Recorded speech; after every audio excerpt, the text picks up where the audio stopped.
नमस्कार दोस्तों, आप सभी का स्वागत है विकास सर की कोचिंग में। आशा करता हूं कि आप सब लोग अच्छे होंगे और मैं उम्मीद करता हूं कि आप लोगों की पढ़ाई बहुत अच्छी चल रही होगी।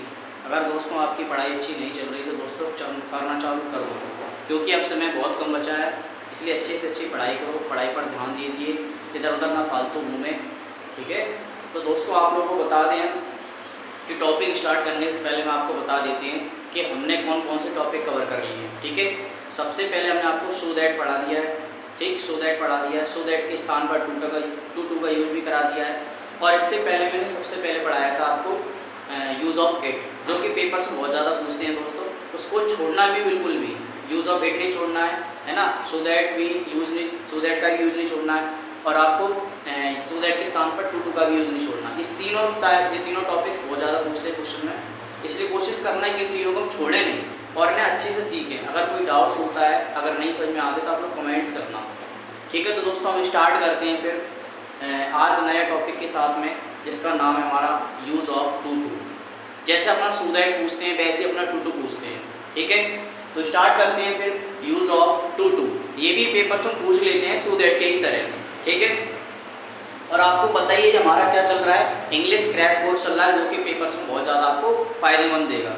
यहाँ हम आपको इम्पोर्टेंट टॉपिक पढ़ाएंगे, जितने भी सारे पेपर्स में पूछे जाते हैं इम्पोर्टेंट टॉपिक, है ना, जो आपको कम समय में बेहतर अच्छी तैयारी करा सकें, ठीक है ना। तो यूज़ ऑफ टू स्टार्ट करते हैं। सबसे पहले आपको पता होना चाहिए दोस्तों कि डबल टू और टू का हिंदी अर्थ क्या होता है, इतना की ही होता है। जैसे आपका सो दैट का हिंदी अर्थ होता है ना, वैसे आपका टू का भी होता है, ठीक है ना।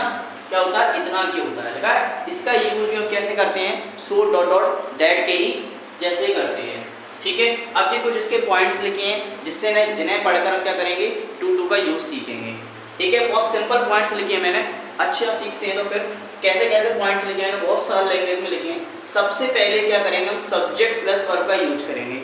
क्या करेंगे, सबसे पहले सब्जेक्ट प्लस वर्ब का यूज करेंगे। फिर क्या लिखा है, वर्ब के बाद टू का यूज करेंगे। किसका करेंगे, डबल टू का यूज करेंगे वर्ब के बाद, ठीक है ना।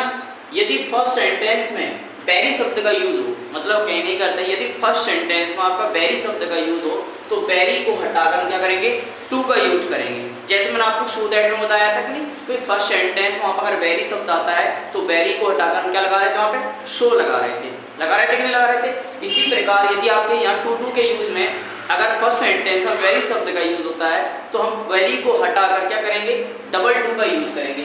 किसका करेंगे, डबल टू का यूज करेंगे। फिर क्या लिखा है, डबल टू का यूज करने के बाद एडजेक्टिव एडवर्ब का यूज करेंगे। मतलब टू के बाद जो हमारा सेंटेंस में एडजेक्टिव या एडवर्ब होगा उसका हम यूज करेंगे, ठीक है। 4 पॉइंट समझ में आ गए आपको दोस्तों। 5वें पॉइंट में चलते हैं। एडजेक्टिव और एडवर्ब का यूज करने के बाद हम सिंगल टू का यूज करेंगे। किसका करेंगे, एडजेक्टिव और एडवर्ब का यूज करने के बाद सिंगल टू का यूज करेंगे, ठीक है। 6वां पॉइंट क्या कह रहा है दोस्तों कि दूसरे सेंटेंस में सब्जेक्ट प्लस वर्ब नॉट का क्या करेंगे, नॉट को हम हटा देंगे, केवल वर्ब का यूज करेंगे। जैसे अपन ने सो दैट के स्थान पर टू को सीखा था ना, उसमें हम सेकंड सेंटेंस में क्या कर रहे थे कि सब्जेक्ट वर्ब और नॉट को हटा रहे थे। तो यहाँ भी हम क्या करेंगे, सब्जेक्ट वर्ब प्लस नॉट को हटा देंगे और वर्ब की फर्स्ट फॉर्म लेंगे, बस, ठीक है। ये तो सारे हो गए इसके पॉइंट्स, 1 बाय पढ़ लेना आप लोग। अगर कोई डाउट्स हो पॉइंट्स में तो प्लीज़ कमेंट जरूर करना। अगर कोई भी पॉइंट्स नहीं समझ में आया तो मैं वीडियो में समझा दूंगा आपको कमेंट्स के थ्रू, ठीक है। तो यहाँ पे हमने एक फॉर्मूला भी लिखा है इसका, इस फॉर्मूले को ध्यान से देखना आप लोग, ठीक है। क्या फॉर्मूला है, छोटा सा फॉर्मूला है। सबसे पहले सब्जेक्ट आ जाएगा हमारा, फिर वर्ब आएगा, वर्ब के बाद हम टू लिखेंगे, टू के बाद हमारा एडजेक्टिव या एडवर्ब आ जाएगा हमारा, प्लस टू के बाद है ना एडजेक्टिव एडवर्ब, एडवर्ब के बाद क्या करेंगे, सिंगल टू का यूज करेंगे। सिंगल टू का यूज करने के बाद हम क्या करेंगे, वर्ब की फर्स्ट फॉर्म का यूज करेंगे। आया समझ दोस्तों, ये हमारा फॉर्मूला हो गया। अब जो कुछ एग्जांपल्स हैं जिन्हें हम देखेंगे और करेंगे और सीखेंगे कि यूज ऑफ टू का कैसे करते हैं हम, ठीक है। तो सबसे पहले स्टार्ट करते हैं। क्या लिखा है सेंटेंस में, he was weak, he could not walk. यहाँ पे क्या करना है, टू का यूज करना है।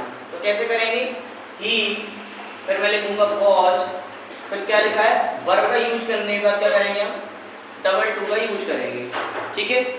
फिर हमारा क्या, एडजेक्टिव वी का यूज करेंगे, ठीक। कॉमा को हटाकर क्या करेंगे, सिंगल टू का यूज करेंगे।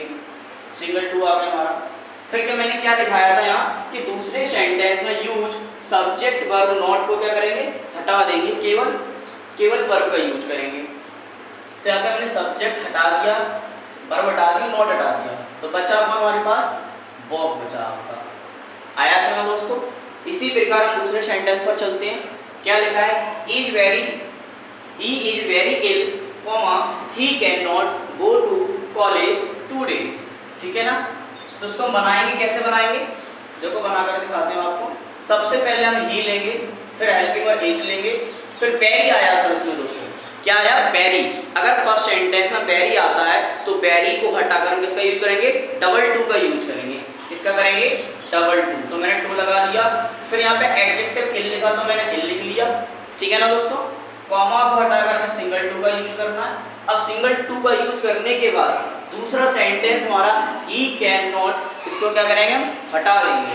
तो ही कैन नॉट गया, बच्चा हमारे पास go to college today, COLLEG college today. आया समझ दोस्तों। इसी प्रकार के तीसरा सेंटेंस बना के दिखाते हैं आपको। तो यहाँ पे क्या लिखा है, द करी is very hot, I can not eat it. मतलब कहने का अर्थ है कि कड़ी बहुत गर्म है, मैं इसे खा नहीं सकता। तो कैसे बनाएंगे, इससे पहले सबसे पहले हम लिखेंगे द, फिर मैंने लिखा करी, फिर मैंने इज लिखा। अब यहाँ पे वेरी शब्द आया, तो वेरी शब्द को हटाकर हमें क्या लगाना है, डबल टू लगाना है। तो मैंने डबल टू लगाया, फिर यहाँ पर हॉट लिखा तो मैंने हॉट भी लिख दिया दोस्तों। फिर यहाँ पे कॉमा हटाना है, सिंगल टू का यूज करना है, तो मैंने सिंगल टू भी ले लिया। और मैंने बताया था आपको दोस्तों कि दूसरे सेंटेंस में हमको क्या करना है, सब्जेक्ट हटाना है, वर्ब हटाना है, नॉट हटाना है। तो सब्जेक्ट वर्ब नॉट हट गया, बचा कौन, ईट इट बचा। तो हमारे पास ईट लिख लिया और इट लिख लिया। आया समझ दोस्तों। उम्मीद करता हूँ कि आपको फर्स्ट, सेकंड, थर्ड तीनों टेंस समझ में आए होंगे। और आप लोग कोशिश करना, मैंने 5 से 3 टेंस दिए हैं, इनको आप लोग कोशिश करना है कि इसे बनाने की कोशिश करना। अगर आपको कोई नहीं है, कोई चीज़ समझ में नहीं है तो बताना मुझे। 3 सेंटेंस दिए हैं, कोशिश करना आप लोग बनाने की। अगर कोई डाउट्स हो तो प्लीज़ दोस्तों बताएं, ठीक है। और प्लीज़ आप लोग, जो मैंने पिछली वीडियोस बनाई है आपको यूज़ ऑफ इट है ना, use of so dot that बनाया है, सो दैट के स्थान पर टू टू का यूज़ बनाया है, और हमारा आज और जिस यूज़ ऑफ टू टू, ये चारों वीडियो इम्पोर्टेंट है पेपर्स के लिए। 10th क्लास हो, चाहे 11th क्लास हो, चाहे 12th क्लास हो, सभी के लिए इम्पोर्टेंट है। तो प्लीज़ दोस्तों इसे देखा करो। और अगर समझ में नहीं आए कोई चीज़ तो प्लीज़ कमेंट्स करें।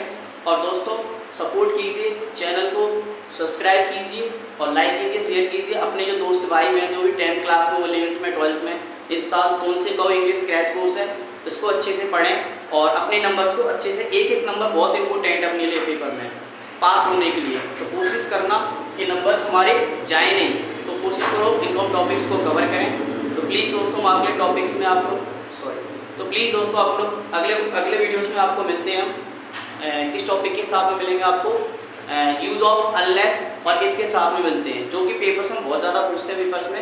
तो जुड़िए हमारे साथ, विकास सर की कोचिंग के साथ और सपोर्ट कीजिए दोस्तों।